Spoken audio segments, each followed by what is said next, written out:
In this lesson, we're going to introduce topological spaces. They're an abstraction of metric spaces, or at least that's one way to look at it. I have a Venn diagram here that illustrates just one simple point, that all metric spaces are topological spaces, but not the other way around. And I'll show you an example where we have a topological space that's not a metric space. But the first order of business is to actually define what a topological space is, and we'll do that on the next slide.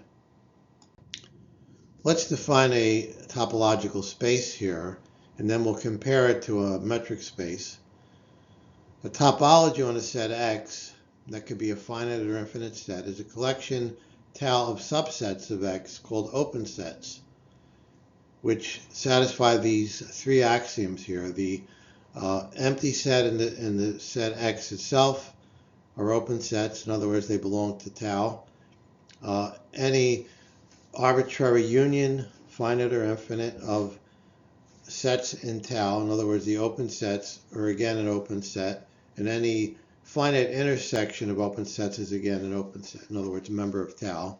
And then this pair X, the set itself, and all the open sets define a topological space. So if we compare this to a metric space, first of all, you notice there's no distance function here. Secondly, unlike metric spaces, the open sets are given. They're defined as part of the topological space, so that's quite different. If you recall from metric spaces, an open set was a set that equaled its interior, where we defined interior to be an interior point, to be a point that has a ball about it, such that the ball is completely contained in some given subset. And we defined open balls based on the metric. So all of that is gone. We just, in this case, define a set of a collection of subsets of X, and we call them open sets, and the only conditions are these three here. Once these are satisfied, we have a topological space. Now from here we can define a closed set. It's just the complement of an open set. So let's see it here. A subset C of X is said to be closed in a topological space if its complement X/C, that's its complement. So in other words, everything that's in X but not in C is an open set. So this implies that both the entire set X and the empty set are both open and closed, because we know they're open sets by the definition of a topological space, but given this definition here, their complement, which is they're the complement of each other, their complement is open, which means that these sets are also closed. Then a metric space, X comma D, where D is the metric, induces a topology X called a metric topology. The open sets in a metric topology are X itself, the empty set, and the open sets generated by the metric space. So we described how that was. Basically all the subsets that equal its set of interior points. And then we had these two conditions, the arbitrary unions being again an open set, and finite intersections being an open set. We actually proved those as theorems back in the videos concerning metric spaces. So this is what's called a metric topology that's induced on a metric space. So as I mentioned on the first slide, every metric space is a topology, but not the other way around. I took an example from Wikipedia. The article is entitled Topological Space, and they start with a finite set, X equals 1, 2, and 3, and then they look at 6 different collections of subsets from this set here, 1, 2, and 3. And the first 4 are valid topological spaces, and the bottom 2 are not. The one on the upper left is what's called the indiscrete space, topological space. It's just the empty set in the entire set itself. And you can do that with any set. You always have this indiscrete topology.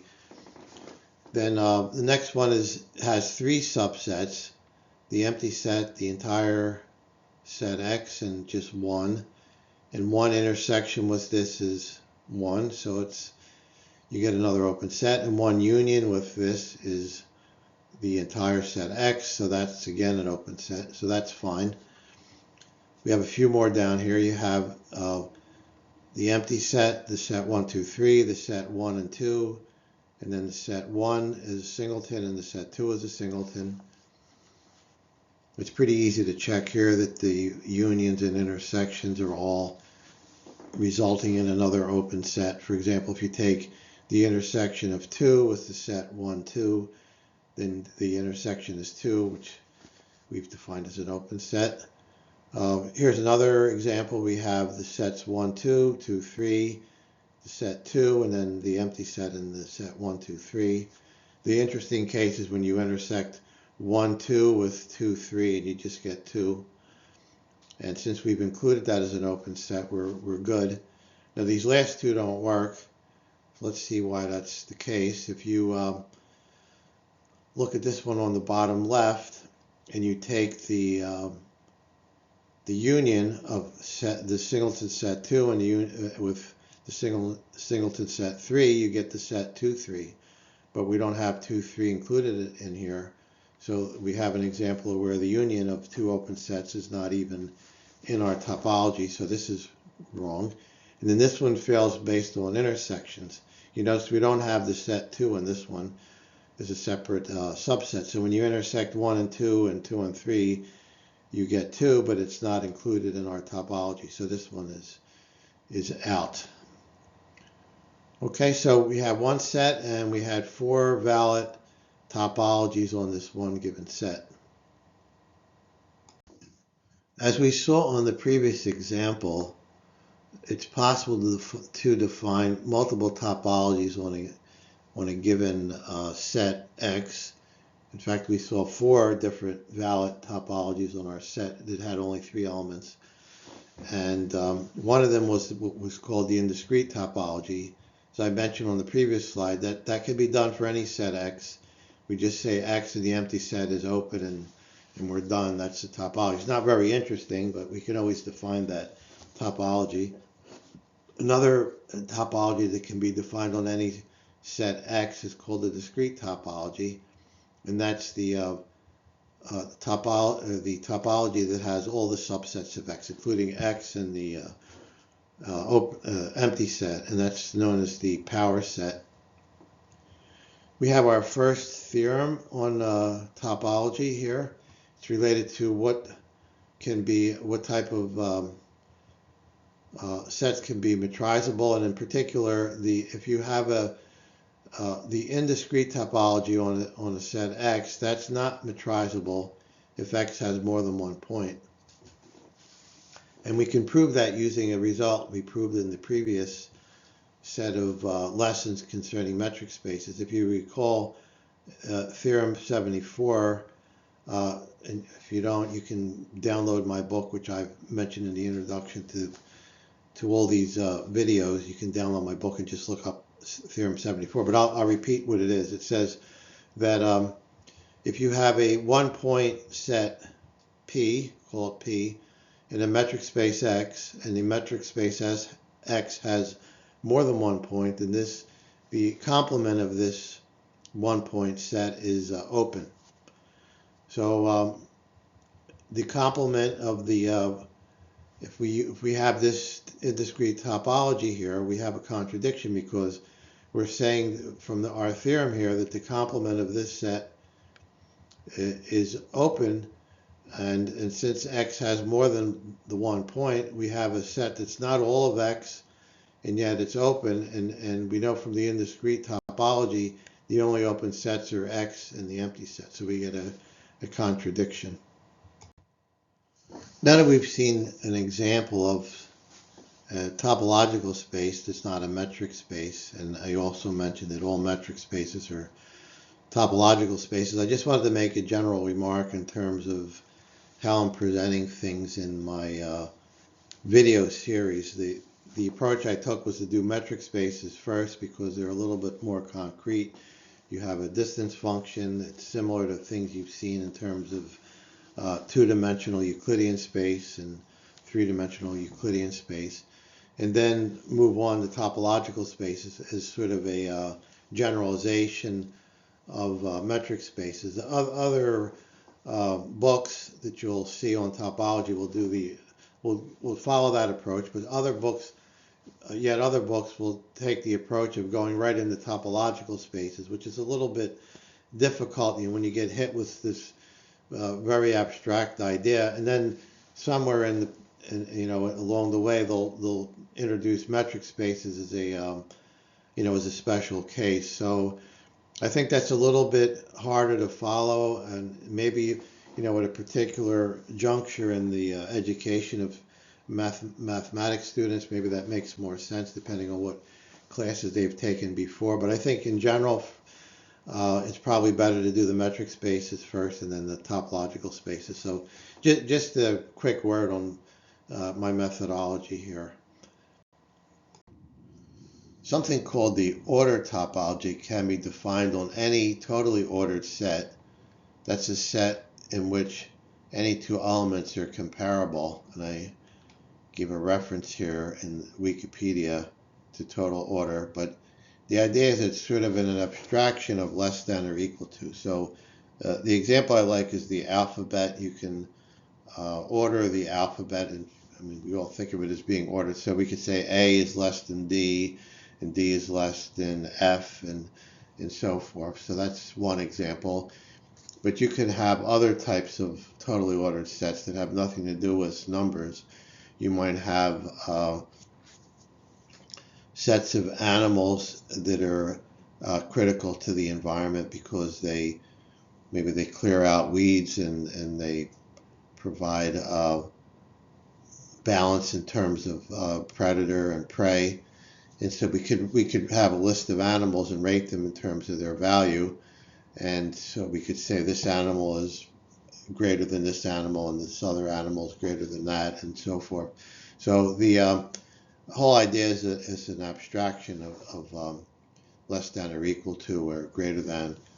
And if we have this condition, in other words, if we have a set where all the elements are comparable, then we can define an order topology, and it's generated by these subbase, what are called open rays. So like all points greater than some A from our set X, and then all points less than some point B in our set X, and that's for all A and B. So again, just making the comparison to the real numbers, these would be like all real numbers greater than 10.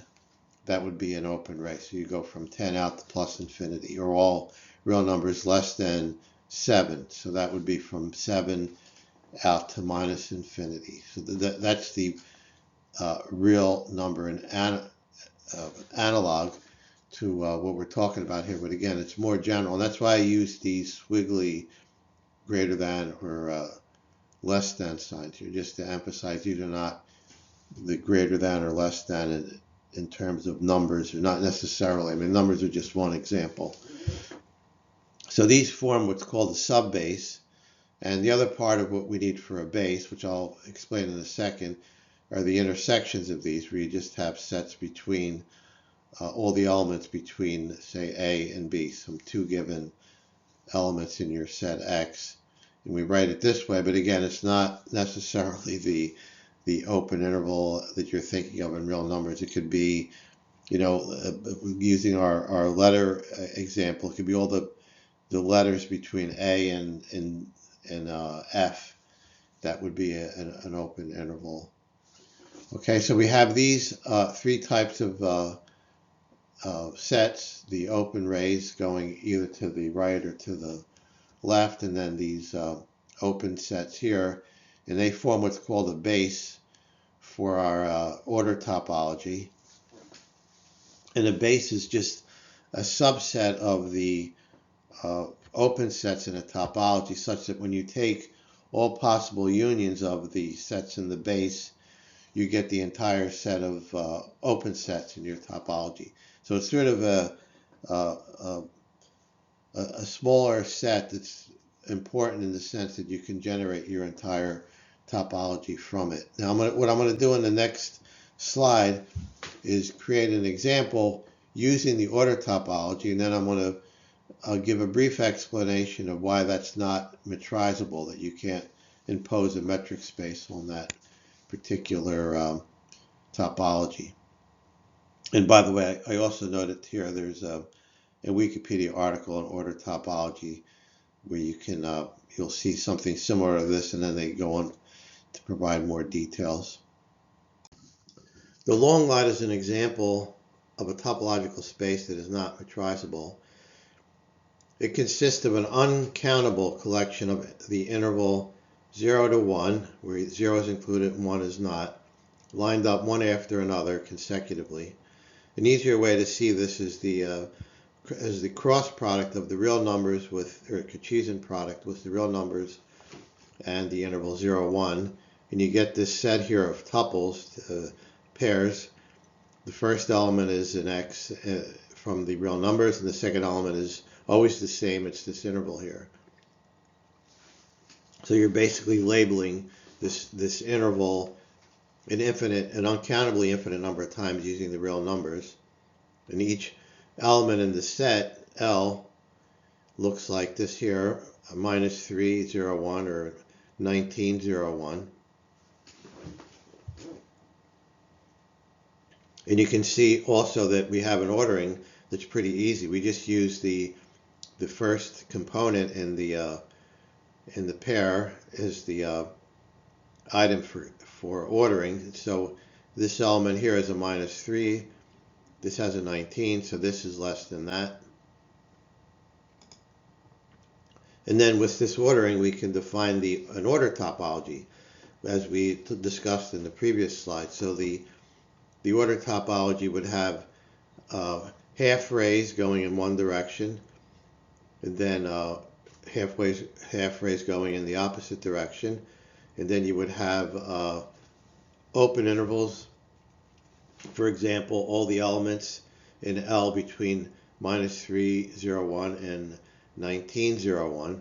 So everything in here. So it would be any element that has an x value between -3 and 19. And of course, as I mentioned, all the second component of every pair is the same. So we have the order topology, which means this is a topological space under the order topology. And the last part is to show it's not metrizable. Unfortunately, we need a number of concepts we haven't gotten to yet. So I'll just kind of give you a high-level view of why it doesn't work, why it's not metrizable, and then we'll get back to this later in the course in a latter lesson. So I mentioned on the last slide something about a base. I'll mention again here. A base of a topological space in general is a subset of the topology, in other words, a subset of the open sets, such that if you take all possible unions of that base, you'll get the entire topology, all the open sets. So it's sort of like an open ball, or the open balls in a metric space, where you can have some collection of those as your base, and then you take all the unions and you get the open sets. A second countable space is a topological space whose topology has a countable base. So that's pretty straightforward. If you understand base, then countable just means it's the same number of elements in the base as the integers. It's countable. And here's where the problem comes in. One of the conditions for a topological space to be metrizable is that it be second countable. But the way we've constructed this long line set, it has an uncountable collection of these intervals here. So there's no way of getting a countable base out of this to cover this set, all the open sets in this set L. So that needs to be proven. I'm just giving you again a high level statement of why it's not metrizable. It's been intentionally constructed to not be metrizable, and that in fact is the case. But it is a topological space.